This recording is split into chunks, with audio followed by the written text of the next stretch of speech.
Ashwagandha, the ancient herb humans used long before burnout had a name. Long before emails, deadlines, and notifications, humans still lived with stress. It wasn't called burnout, it wasn't diagnosed, but it was felt deeply. Survival was uncertain, food was inconsistent, danger was real. And instead of scrolling or stimulants, people turned to plants. One of the most important of those plants was ashwagandha.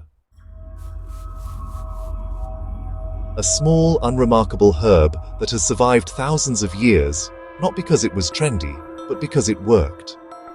Ashwagandha grows naturally in parts of India, the Middle East, and North Africa.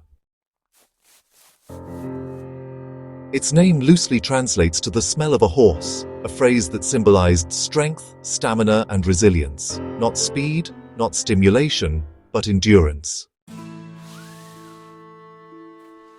Ancient healers didn't use ashwagandha to give people a boost. They used it to help the body adapt.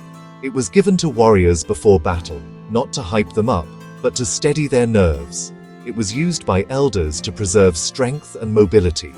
It was given to people recovering from illness, exhaustion, and prolonged stress. In other words, ashwagandha wasn't about doing more, it was about coping better. So, to understand why that really matters today, you need to understand how the body handles stress. Inside your body is a system that's actually designed to help you survive danger. When something stressful happens, your body releases hormones like cortisol and adrenaline.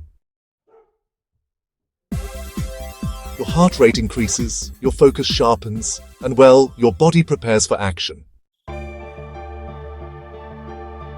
This system is incredibly useful, but only in short bursts. The human body was never really designed to stay in this state all day, every day. Ancient stress was physical and temporary, a hunt, a storm, a threat.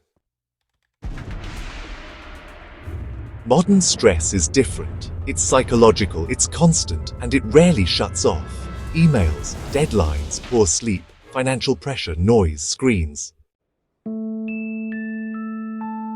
The triggers have changed, but the nervous system hasn't. Ashwagandha became important again not because it's ancient, but because modern life recreates ancient stress, without physical release. Ashwagandha is what's known as an adaptogen.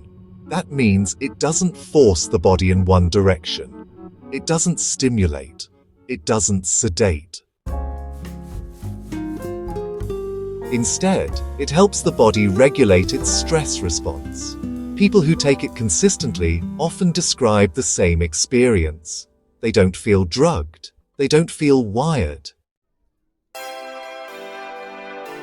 They just feel steadier. Sleep improves, not because it knocks you out, but because the nervous system finally relaxes. Mood improves not because of artificial highs, but because cortisol levels stabilize. Energy returns not in spikes, but in sustainability. And this is where modern supplements often get it wrong. Ashwagandha isn't caffeine. It isn't melatonin. It doesn't deliver instant fireworks. It works slowly, quietly, and cumulatively. That's why it doesn't always impress on day one. But it's also why people who stay consistent with it often say the same thing. They don't want to stop, because once the nervous system learns calm, chaos becomes harder to tolerate. Ancient cultures understood something modern culture forgot. Stress isn't something you eliminate. It's something you adapt to. Ashwagandha survived for thousands of years because it supported that adaptation, not by overpowering the body, but by working with it. In a world that constantly pushes you to do more, faster, and louder, sometimes the most powerful support is the thing that helps you stay grounded.